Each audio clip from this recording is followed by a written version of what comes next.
What's up, everyone? Welcome back, right? So, the original Sin videos that I was putting out weren't doing too hot, so I figured we could bang a Yui, right? And we can go down a different avenue. And I figured we could do something I've wanted to do for a while, which is taking a deep dive into the world of Invincible. Not so much the story or the fun, colorful, exciting superhero side of things, but instead the characters themselves, examining like the trauma they endure, the heartbreak, the experience, the betrayals, the things that shatter their worlds, and their transformations that define who they become. You know, from the beginning to the conclusion of the Conquest arc. We're not going to go beyond that point. We're not going to go past what we see in the show right now. Just in case, you know, you're not a comic book nerd and you just kind of like click on this video because you've been watching the Amazon show. I don't want to ruin nothing for anybody. You know, we're going to focus exclusively on everything the audience knows up to the precise moment when Mark Grayson nearly loses absolutely everything that matters to him. This isn't going to be a recap. This is not going to be a summary. This is the emotional X-ray of these people, right? An exploration of who they are at their core, why they break under pressure, why they manage to get back up despite everything, and why their stories hit harder and resonate more deeply than almost any other superhero series out right now. The truth is kind of simple, really. Invincible isn't fundamentally about powers. It's fundamentally about pressure. It's about what happens when a kid is handed the weight of an entire world on his shoulders before he's even remotely ready to carry the weight of his own life, his own choices, his own identity. So today we're going to be exploring, you know, a couple of characters in depth. For a little bit of a Freudian slip there.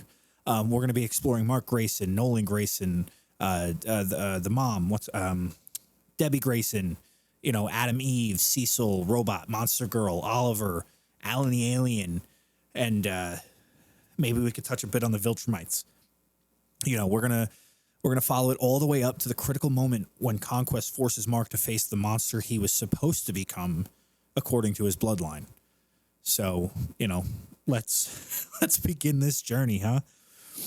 I figured we could touch first, obviously, on Mark. You know, Mark's story it's not some lighthearted coming-of-age teen hero arc where everything works out in the end, right? It's fundamentally a story about violence interrupting childhood. It's kind of my childhood just without the superpowers or, like, fun. It's a story about a boy being forced into adulthood at a speed that should completely shatter him. But, you know, it should break him beyond repair. I had to let out a little burp. Mark's powers arrive in his life the way trauma often arrives in people's lives, right? Suddenly, at a moment he didn't expect, catching him completely off guard and in a way that changes the trajectory of his life forever. At first, we see hope in his eyes, right? We see excitement and anticipation. We see that spark of, finally, this is happening. I'm getting my powers, right? Mark's whole life, he wanted to be like his dad, Omni-Man, who he believed was the greatest hero planet Earth had ever known, had ever seen. He pictured himself flying through the skies, saving lives, doing good in the world, living up to the legacy of the last name Grayson, right? But the moment he flies for the first time, something subtle but significant changes. That innocence, that lightness, it starts fading away. Then comes the truth that just destroys everything. Nolan wasn't the man Mark thought he was. Not even close, right? He's a monster. Sorry, I just scrolled down in the script and completely lost my spot. Everything Mark believed about his family, about his father, about his origin, and about what it means to be a hero collapses completely in one single night of blood, broken bones, and devastating betrayal. Mark doesn't just lose a dad in that moment. He loses the idea of a dad, right? The concept itself. He loses the foundation every kid needs in their life to feel secure and grounded. And after that devastating revelation, the universe doesn't give him a second to breathe. There's no time to process. There's no time to recover. Mark steps into a world that is ready to consume him whole. Every time he fails, innocent people die. Every time he hesitates, someone gets hurt or killed. Every time He thinks he has a handle on his life and his responsibilities. Something stronger, faster, or crueler comes out of nowhere to remind him he is small, he is young, and he is unprepared for what's coming. Mark's trauma is cumulative in nature, right? It builds steadily. It stacks layer upon layer.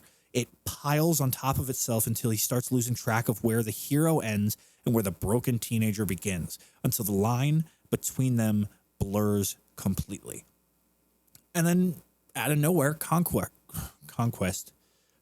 That's right, but my brain second-guessed it. Conquest. Then Conquest arrives on the scene. Conquest isn't a villain in the traditional sense, right? He isn't a mastermind with elaborate plans. He isn't even complicated or nuanced. He's just pure, unfiltered Viltrumite brutality incarnate. He is everything Mark would have become if he were raised under strict Viltrumite rules and values and conditioning. Right? When Conquest looks at Mark, he doesn't see a hero standing before him. He sees a mistake that needs fixing, right? A child who needs to be corrected and disciplined. A half-breed who needs to be broken and taught his place. That fight isn't just physical combat. It is spiritual warfare. How can I break this man? It's Mark Grayson versus the destiny written in his blood, encoded in his DNA. And in that battle, Mark hits a point no hero should ever have to hit. He's beaten to a pulp, brutalized beyond recognition. He's traumatized on a level he's never experienced before, and he has pushed past every physical and emotional limit he has, beyond what any person should endure. But that's the thing about Mark. He refuses to surrender. Not because he wants to win for glory, but because losing means becoming everything he hates, everything he's fighting against. Mark conquers conquest. Mark conquers conquest in the one way conquest doesn't understand and can't comprehend. Wow. Mark conquers conquest in the one way conquest doesn't understand and can't comprehend. Try saying that 10 times fast. By caring about others. By atoning for his father's sins and mistakes. By protecting a world he has every right to walk away from, to abandon completely. Mark walks out of that battle no longer a boy who became a hero. He walks out a man who survives his own mythology, his own legend. Adam Eve, right, is another very interesting character. You know, if we're going to go in like the hierarchy of characters and their importance to the story, she is number 2, if not number 1. I mean, number 1 is Mark Grayson. Obviously, the story's about him. Adam Eve is number 2. She is the emotional gravity of the entire story up to this point in the narrative, right? She is the one character who remains fundamentally human, even when the world pushes everyone else towards cynicism and hardness. Eve is powerful, insanely powerful, with abilities that could reshape reality. But emotionally, she's dealing with something incredibly relatable and universal. The fear of not being enough for the people she cares about. With Rexplode, she tried to make herself smaller and diminish her abilities so he wouldn't feel insecure about himself, right? Fucking, that's how every wife should be, am I right? That's the dumbest. I couldn't even think of a joke there. With the teen team, she tried to be the adult in the room full of kids pretending to be adults, shouldering responsibilities no one else should or would. With her parents, she's the outcast, the daughter who doesn't fit their mold, who doesn't meet their expectations. Eve carries the weight of everyone's expectations while quietly collapsing under the weight of her own. And then she meets Mark, and something shifts. Mark doesn't judge her for who she is. He doesn't use her for her powers. He doesn't see her as a weapon to be deployed. He sees her as a person with feelings and dreams. And that fundamental recognition changes everything between them. Their connection is something rare in superhero stories. Authentic vulnerability without pretense. They don't fall in love because the plot demands it or because it's convenient. They fall in love because they are two people who have been through hell, who finally found refuge in each other's presence. But Eve's arc up to the conquest fight is defined by helplessness. Not because she's weak in any way, but because she is forced to watch the people who she loves, the people she loves suffer repeatedly, unable to prevent their pain. Watching Mark fight conquest breaks her in ways she's never been broken before. She isn't just watching the boy she loves get torn apart physically like paper. She's watching her future get threatened and endangered. She's watching her hope get strangled right in front of her. She's watching the one person who makes her feel safe become the one person she can't save, no matter how powerful she is. Eve's dramatic power is that she doesn't back down from this moment. She doesn't run away from the horror. She doesn't pretend she isn't scared out of her mind. She stands there, terrified, but determined to be present. She stands there loving Mark honestly, without hesitation, without fear of being hurt, without conditions or reservations. Eve is the voice in Mark's life reminding him who he is at his core. She's not a side character in this story. She's not just a love interest to motivate the hero. She is the emotional core of Invincible up through the Conquest arc. If you take the flip side of that, you obviously get Nolan. I think Nolan is the most complicated character in the Invincible series, right? There's nobody else. There's no character in Invincible more layered, more conflicted, more deeply tragic than Nolan Grayson, especially up to the Conquest arc and its aftermath, right? Nolan is a man split down the middle. He's just torn in half. Half soldier following orders, half father protecting his child, half conqueror claiming territory, half human feeling emotions. That's fourths, but I was never good at math. I was good at writing. His betrayal of Earth is one of the most shocking turns in modern comics, but it's not the brutality itself that makes it compelling. It's the emotion beneath that brutality, the conflict raging inside him. Because Nolan doesn't fail his mission in the traditional sense, he abandons it willingly. He abandons it the second he realizes that he cannot kill his son, that he loves Mark too much. Up to Conquest's arrival, Nolan's shadow is everywhere in the story. Mark fights every villain as if he's fighting Nolan again, reliving that trauma. Debbie rebuilds her life around the crater Nolan left behind in their family, and almost literally because it's across the street. Cecil reorganizes Earth's entire defense system because of Nolan's betrayal and the vulnerability it exposed, right? The Viltrumites begin hunting Mark because Nolan didn't finish the job he was assigned. Nolan is the absent presence in the room at all times. He is the father Mark still wants but can't forgive. At least not yet, right? He is the husband Debbie loved but can't mourn properly because he's still alive. But she can't tell people he's still alive.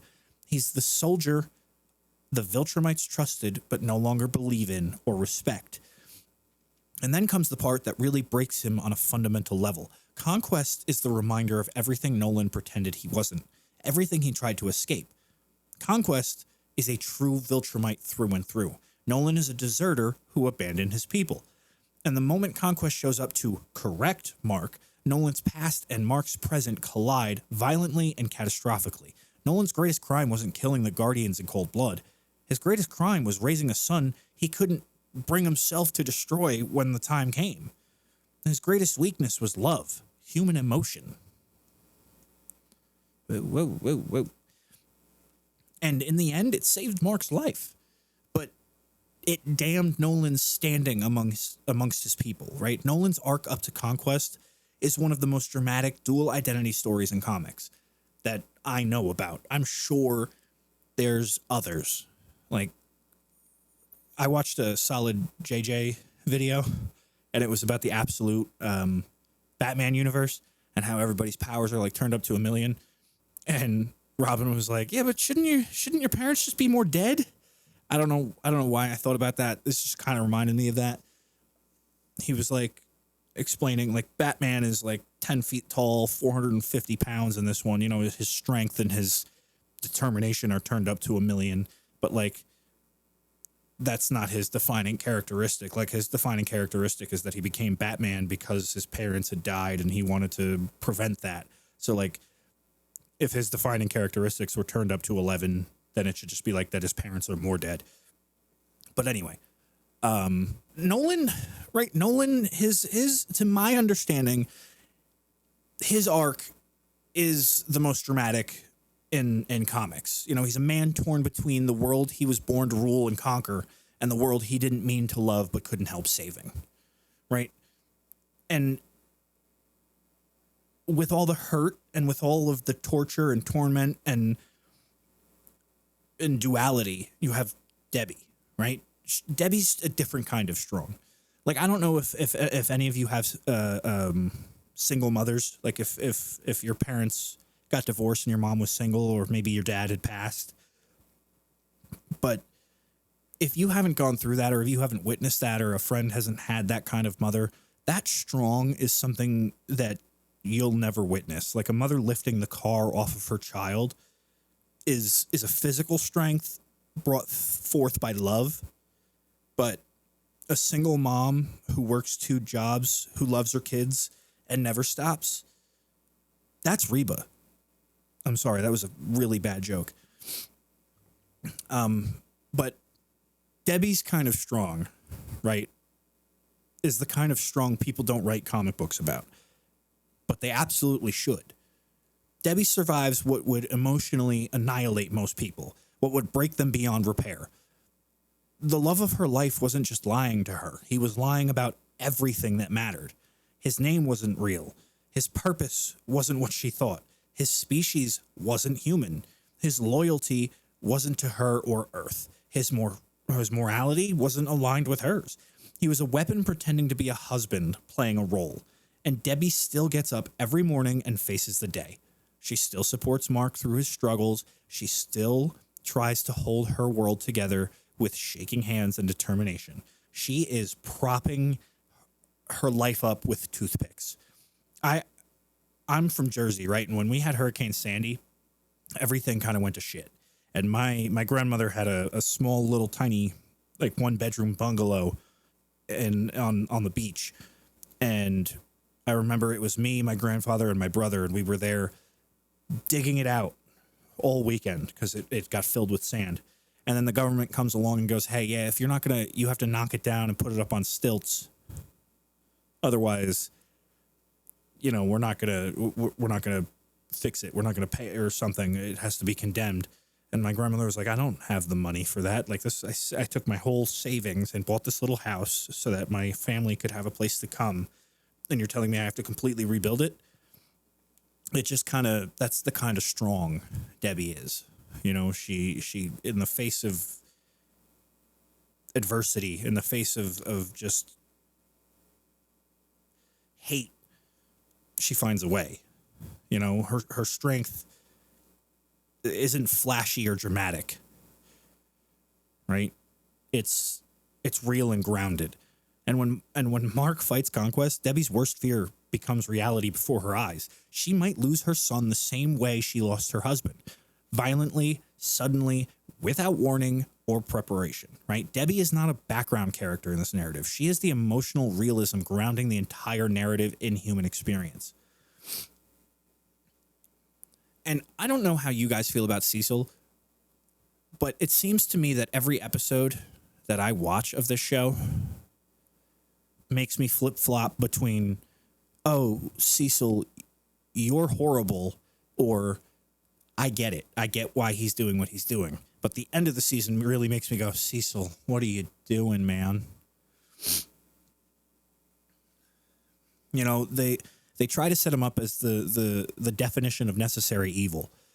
He's not heartless. He just doesn't have the luxury of being sentimental when the stakes are this high. He sees Earth as a fragile planet teetering on the edge of extinction every second of every day, constantly under threat. And after Nolan's betrayal, Cecil sees Mark as 3 things simultaneously: Earth's greatest weapon against threats, Earth's greatest hope for survival, and Earth's greatest risk if he turns. Cecil's intensity comes from fear that never goes away. Fear of another Omni-Man situation. Fear of another Viltrumite invasion. Fear of losing Mark to violence, and fear of Mark becoming something he can't control or stop. I like Cecil because Cecil seems to be a father figure at some points, and then he just seems to be a douchebag at other points where you're just like, why would you do that? But it just seems to be a necessary evil. Cecil's dramatic because he's the one character allowed to be brutally honest about the reality they face. If Mark fails, we don't survive. And when Conquest arrives, that fear becomes real and immediate. Like it's right right in your face, right? Cecil has to watch Earth's strongest defender get dismantled by a man who treats genocide like exercise, like routine. Cecil's arc up to the conquest arc, whew, Cecil's arc up to conquest is the sobering reminder that in this world, survival demands sacrifice, difficult choices, and moral compromises.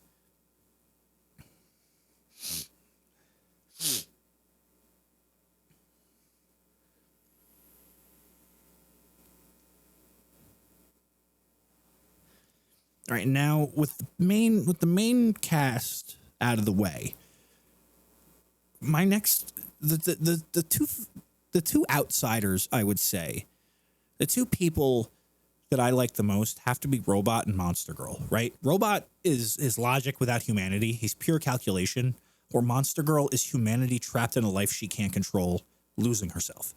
Their relationship is dramatic, not because of romance in the traditional sense, but because it exposes their vulnerabilities in ways nothing else does.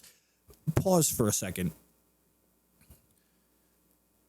Are we supposed to just be like, yeah, like he's a kid, but technically he's like a dude, super genius in a little kid's body? So like, is that gross? Is that not gross? I think it's pretty gross, but I could just be like reading too much into it. But anyway, Robot doesn't understand emotions naturally, right? Monster Girl makes him try to understand them, right? Monster Girl doesn't trust easily after everything she's been through, but Robot makes her feel seen and understood. Their arcs haven't exploded yet, but the foundation is forming gradually, right? Two characters who should be alone, slowly learning that they don't have to be, that connection is possible. Now we move on to Alan the Alien, right? Alan the Alien started as a joke in the narrative, right? A misunderstanding about Earth's location. He was looking for Urath, right? But he was at Earth. And every time he fought Nolan just fought him. It was Mark. It was the good nature of Mark that was like, no, this is Earth. And then they whoops. Alan was a goofy alien who thinks Earth is a training ground for champions. But Alan becomes something dramatic over time, a voice of truth about the universe, a warning about what's coming, a friend who understands the cosmic pressure Mark lives under daily. Alan's presence up to conquest reminds us that the universe is much bigger than Earth and much more dangerous than anything we've seen. And I absolutely love his arc up to this point. Like the fact that Thaddeus technically pulled the plug, but it made him stronger.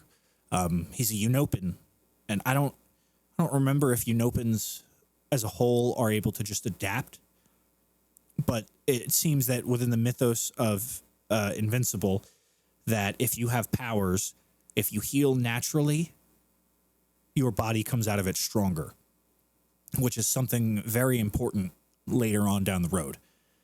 It's something very important with Oliver, who is the next person we're going to talk about. I didn't write any segues between characters, so most of my segues have been natural. I don't know if they're any good.